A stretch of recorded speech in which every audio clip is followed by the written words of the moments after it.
ஒரு வியூவர் ஒரு கொஸ்டின் ஒன்று கேட்டிருக்காரு. இறந்து போகிறவர் மேலே கேஸ் செல்லுமா? அதுதான் அவர் கேட்ட சப்ஜெக்ட். அதாவது அவர் தந்தை இறந்து போயிட்டார். அவர் இறந்து போனவர் மேலே ஒரு 3 மாதம் கழிச்சு, அவர் இறந்து போன ஒரு 3 மாதம் கழிச்சு அவர் மேலே 4 மாதம் கழிச்சு அவர் மேலே ஒரு வழக்கு தொடரப்பட்டிருக்கு. அந்த கேஸ் அதுலேருந்து ஃபைல் பண்ணதுலேருந்து 2 மாதம் கழிச்சு நம்பர் ஆயிருக்கு. ஸோ இந்த கேஸ் சட்டப்படி மெயின்டைனபிள் ஆகுமா, செல்லுமா அப்படின்றத ஒரு கொஸ்டினாக கேட்டிருக்காரு. இந்த கொஸ்டினுக்கு இன்றைக்கி நம்ம ஆன்சர் பார்ப்போம்.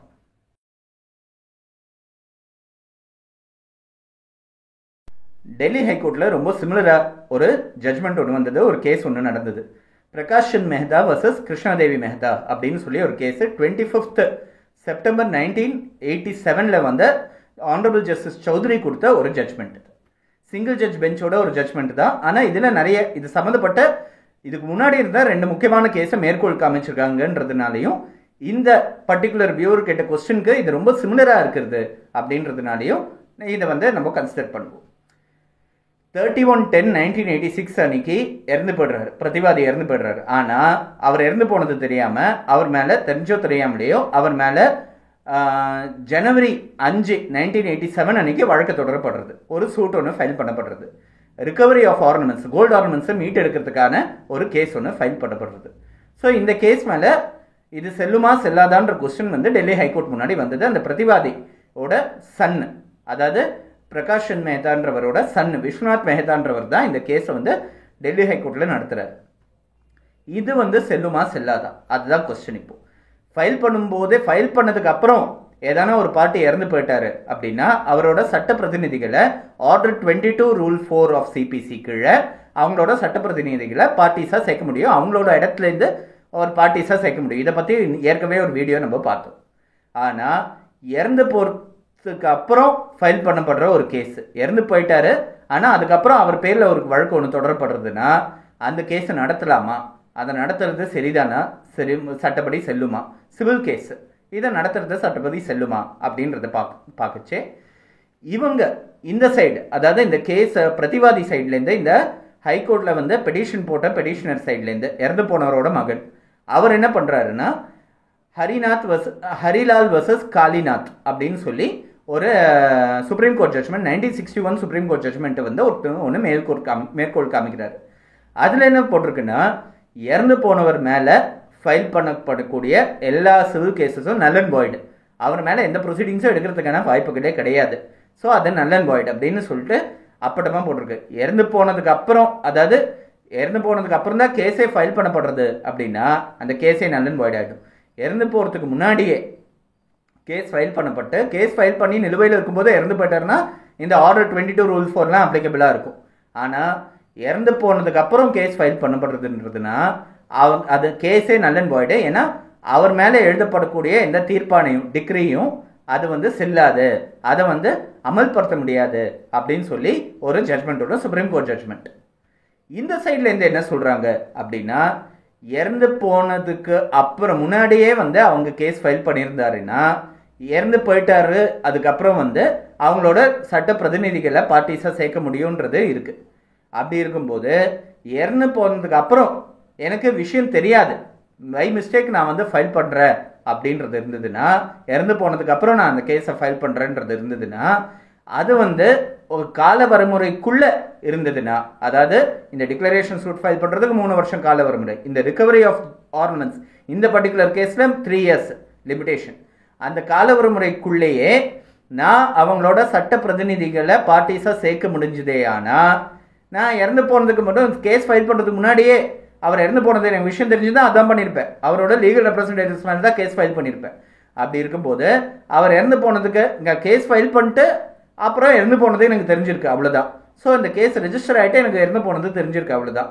ஸோ இப்போவே நான் அவங்களோட லீகல் ரெப்ரஸன்டேட்டிவ் சேர்க்க முடியும் அப்படின்னா அது காலவரைமுறைக்குள்ளே இருந்தது அப்படின்னா அது தவறு கிடையாது அப்படின்னு சொல்லி ராஜலட்சுமி அம்மாள் கேஸ்ன்னு சொல்லி ஒரு கேஸை Andhra Pradesh high court judgment 1978 Andhra Pradesh high court ஜட்ஜ்மெண்ட்டை மேற்கோள் காமிச்சு இவங்க ஃபைட் பண்ணுறாங்க. ஸோ இந்த சைடு ஒரு சுப்ரீம் கோர்ட் ஜட்ஜ்மெண்ட்டை ஸ்ட்ரெயிட்டாக சொல்லிட்டோம், பாயிண்ட் பிளாங்க் நல் அண்ட் வாய்டுன்னு சொல்லி. இந்த பக்கம் ஆந்திர பிரதேஷ் ஹைகோர்ட் ஜட்ஜ்மெண்ட்டை சொல்லியிருக்காங்க, மேற்கோள் காமிச்சிருக்காங்க. டெல்லி ஹைகோர்ட் இதெல்லாம் கன்சிடர் பண்ணுறாங்க. இது தவிரையும் நிறைய கேசஸ் ஜட்ஜ்மெண்ட் சைட்டேஷன்ஸ்லாம் இந்த பர்டிகுலர் விஷயத்தில் இந்த கேஸில் காமிக்கிறாங்களே தவிர்த்து இதுதான் முக்கியமாக தெரிஞ்சுக்க வேண்டியது. இதை பார்க்கும்போது டெல்லி ஹைகோர்ட்டு இந்த பர்டிகுலர் கேஸில் இறந்து போனவர் மேலே ஃபைல் பண்ணக்கூடிய ஒரு கேஸ் வந்து மெயின்டைனபிள் கிடையாது, அது சட்ட ரீதியாக செல்லாது அப்படின்னு தீர்ப்பு கொடுத்துருக்காங்க. அதனால இறந்து போயிருக்காருன்னு தெரிஞ்சிடுச்சு, தெரியலன்றது ரெண்டாம் பட்சம். இறந்து போயிருக்கிற அப்புறம் இந்த ரிகவரி ஆஃப் கோல்டு ஆர்னமெண்ட்ஸ்க்கு அவர் மேலே ஒரு தீர்ப்பான எழுத முடியாது. இந்த சொத்து அதாவது இந்த தங்க நகைகள்லாம் ஆர்னமெண்ட்லாம் மீட்டு கொடுங்கன்னு சொல்லி அவர் மேலே தீர்ப்பை எழுத முடியாது. ஆட்டோமேட்டிக்கலி அது அபேட் ஆயிடுது. அதனால அவங்களோட வாரிசுதாரர்கள் இல்லை சட்ட பிரதிநிதிகளை வந்து அதில் பார்ட்டியாக சேர்த்து நடத்த முடியாது, அது செல்லாது. ஸோ இறந்து போனவர் மேலே ஃபைல் பண்ணக்கூடிய கேசஸ் செல்லாது, நல்லிட்டின்னு சொல்லி டெல்லி ஹைகோர்ட் இந்த பர்டிகுலர் கேஸில் சொல்லியிருக்காங்க. 25/9/1987 அன்னைக்கு இந்த கேஸில் ஒரு ஜட்மெண்ட் ஒன்று வந்திருக்கு. சரி, இந்த சட்ட நிலைப்பாடு வந்து இன்னும் காலப்போக்கில் வந்து மாறி இருக்கு. 1993 ஒரு சுப்ரீம் கோர்ட் ஜட்மெண்ட் ஒன்று வந்திருக்கு. இந்த கேஸ் என்னன்னா கருப்புசாமி வர்சஸ் ராமமூர்த்தி. அதாவது உயிரில்லாத ஒரு கேஸுக்கும் உயிர் மூச்சு கொடுக்கறதுக்கான பவர் வந்து கோர்ட்டோட அதிகாரத்துக்குள்ளே இருக்கு. அது மட்டும் இல்லாமல் கோர்ட்டோ ஒரு வேளை தவறுதலாக இறந்து போனவரை வந்து பார்ட்டியாக சேர்த்துட்டோன்னு சொல்லி அந்த விஷயத்தில் வந்து அவங்க ரெப்ரசன்ட் பண்ணி முன் வச்சு கோர்ட் வந்து அவங்க சொல்கிற அந்த சப்மிஷன்ஸ் மேலே திருப்தி அடைஞ்சாச்சு அப்படின்றது இருந்ததுன்னா ஆட்டோமேட்டிக்காக இறந்து போனவராக இருந்தாலும் சரி, இறந்து போயிட்டாருன்றது தெரிஞ்ச அப்புறம் அந்த காலவரமுறைக்குள்ளே இருந்தது அப்படின்னா அவங்களோட சட்ட பிரதிநிதிகள், அதாவது லீகல் ரெப்ரசன்டேட்டிவ்ஸை பார்ட்டியாக சேர்க்க முடியும். அது பாசிபிள் தான், மற்ற விஷயத்துக்கெல்லாம் பங்கம் இல்லாமல். அதாவது இந்த கேஸை சாதாரணமாக லீகல் ரெப்ரசன்டேட்டிவ்ஸ் மேலே நடத்தலாமா நடத்த முடியாதான்றதுக்கு பங்கம் இல்லாமல் இறந்து போனவரோட விஷயம் வந்து தவறுதலாக சேர்க்கப்பட்டிருக்கு அப்படின்னு தெரிய வந்து இறந்து போனவரோட பேருக்கு பதிலாக அவங்களோட லீகல் ரெப்ரசன்டேட்டிவ்ஸை பார்ட்டியாக காலவரமுறைக்குள்ளே சேர்த்துட்டாங்க அப்படின்னா அந்த கேஸு செல்லும், அதில் எந்த விதமான தவறும் கிடையாது. ஏன்னா கோர்ட்டுக்கு ஒரு உயிரில்லாத கேஸுக்கு கூட உயிர் மூச்சு கொடுக்கறதுக்கான பவர் வந்து கோர்ட்டுக்கு இருக்கு. கோர்ட்டு திருப்தி அடையணும். அதுக்கு அது தவறுதலாக தான் இறந்து போனவர்ன்றது விஷயம் தெரியாம தான் அவங்க பேரை சேர்த்துருக்காங்கன்னு சொல்லி கோர்ட் வந்து சாட்டிஸ்ஃபை ஆகணும்னு சொல்லி இந்த பர்டிகுலர் கேஸில் சொல்லியிருக்காங்க. 1993 ஜட்மெண்ட் கருப்புசாமி வர்சஸ் ராமமூர்த்தி. இந்த ரெண்டு ஜட்மெண்ட்டையும் நம்ம பார்க்கும்போது 1993 ஜட்மெண்ட் வந்து இட் கேரிஸ் மோர் வெயிட்டேஜ். நம்ம இப்போ வியூவர் கேட்ட கொஸ்டினுக்கு நம்ம வரும். 17th March 2024 அன்னைக்கு அவரோட தந்தை இறந்து போயிட்டு தான் சொல்கிறாரு. 24th July 2024 அன்னைக்கு கேஸ் ஃபைல் பண்ணப்பட்டிருக்கு அவர் மேலேயும் அவர் தந்தை மேலேயும். கேஸ் என்ன கேஸ்னா என்ன தன்மை இருக்குன்னா அந்த கேஸுக்கு declaration of title and injunction அப்படின்னு சொல்லிட்டு சொல்லியிருக்காங்க. 24/10/2024 அன்னைக்கு தான் அந்த கேஸ் நம்பராக இருக்குது. ஸோ நம்பர் ஆனதை ஒரு விஷயமா எடுத்துக்க வேண்டாம். நம்ம கேஸ் ஃபைல் பண்ணப்பட்டது ஜூலை 2024 அப்போ தான் 24 ஜூலை 2024 அன்னைக்கு தான் கேஸ் வந்து ஃபைல் பண்ணப்பட்டிருக்கு. ஸோ இந்த சூழ்நிலையில் இருக்குச்சே மார்ச்லேயே இறந்து போயிருக்காருன்றதுனால பேசிக்காக இந்த ரிலீஃப் ஃபஸ்ட்டு அபேட் ஆயிருக்கான்றதை நம்ம ஃபஸ்ட்டு பார்க்கணும்.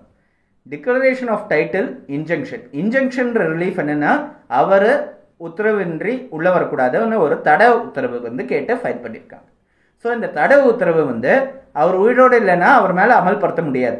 ஸோ அது வந்து அபேட் ஆயிருக்குன்னு சொல்கிறதுனா அது அமல்படுத்த முடியாத நிலையில் இருக்குன்றதுனால அந்த விஷயம் வந்து செல்லாது, அந்த தடை உத்தரவு வந்து செல்லத்தக்கது, அது விட்டுருவோம். இப்போ அந்த டிக்ளரேட்டரி ரிலீஃப் மேலே மட்டும்தான் அவங்க கேஸை நடத்த முடியும். அது மெயினான ஒரு விஷயம். இந்த டிக்ளரேட்டரி ரிலீஃபில் அவர் இறந்து போனதுக்கு அப்புறம் கேஸ் ஃபைல் பண்ணப்பட்டிருக்குன்னா இவர் ரெண்டாவது பார்ட்டியாக அவரோட சன்னை வந்து சேர்த்துருக்காங்க. ஸோ அந்த டிக்ளரேட்டரி ரிலீஃப் வந்து இவர் மேலே மட்டும் மெயின்டைனபிளா இல்லையான்னு சொல்லி அந்த பிளெயிண்ட்டை பார்க்கும்போது நமக்கு தெரியும். ஒருவேளை அந்த டிக்ளரேட்டரி ரிலீஃப் வந்து அவரோட அதாவது இந்த கொஸ்டின் போஸ்ட் பண்ணுவர் மேலே மட்டுமே இது மெயின்டைனபிள்னா அந்த கேஸை இவரோட பேர் மட்டுமே போட்டு ப்ளஸ் அவரோட தந்தையோட பேரில் வந்து இவங்க லீகல் ரெப்ரசன்டேட்டிவ்ஸ்னு இவரோட பேர் சேர்த்து நடக்கிறதுக்கான வாய்ப்பு இருக்குது. டிக்ளரேட்டரி ரிலீஃப் வந்து அவருக்கு அப்புறம் அந்த தந்தைக்கு அப்புறம் வேறு யார் மேலேயும் மெயின்டைனபிள் கிடையாதுன்ற ஒரு சூழ்நிலை இருந்ததுன்னா இந்த கேஸ் செல்லாத அப்படியே அபேட் ஆகிடும். ஸோ இது வந்து அந்த கோர்ட்டோட சாட்டிஸ்ஃபேக்ஷனை பொறுத்திருக்கு. பட் இந்த விஷயத்தை தான் ப்ரூவ் பண்ண வேண்டியதாக இருக்குது. ரெண்டு விஷயம் வந்து அந்த பிளெயிண்டிவ் சைட்லேருந்து ப்ரூவ் பண்ணணும். ஒன்று, தவறுதலாக அவர் வந்து இறந்து போனவர்னு தெரியாமல் அவரோட பேரை சேர்த்துட்டாங்கன்றது ப்ரூவ் பண்ணணும். ரெண்டாவது விஷயம், அந்த டிக்ளரேட்டரி ரிலீஃபை வந்து இவங்க மேலேயும் மெயின்டைனபிள், இவங்க மேலேயும் நான் அந்த டைட்டிலோட டிக்ளரேஷன் கேட்குறேன்றதை ப்ரூவ் பண்ணணும். இது ரெண்டுத்தையும் சக்ஸஸ்ஃபுல்லாக அவரால் ப்ரூவ் பண்ண முடிஞ்சதே ஆனால் அந்த கேஸ் மெயின்டைனபிளாக செல்லும். அதை லீகல் ரெப்ரசன்டேட்டிவ்ஸை ஆர்டர் 22 ரூல் 4 கீழே சேர்க்க முடியும். அப்படி அவங்களால ப்ரூவ் பண்ண முடியல அப்படின்னா எல்ஆர்ஸை வந்து லீகல் ரெப்ரசன்டேட்டிவ்ஸை இம்ப்ளீட் பண்ண முடியாதுன்றது தான் இந்த கொஸ்டினுக்கு ஆன்சர்.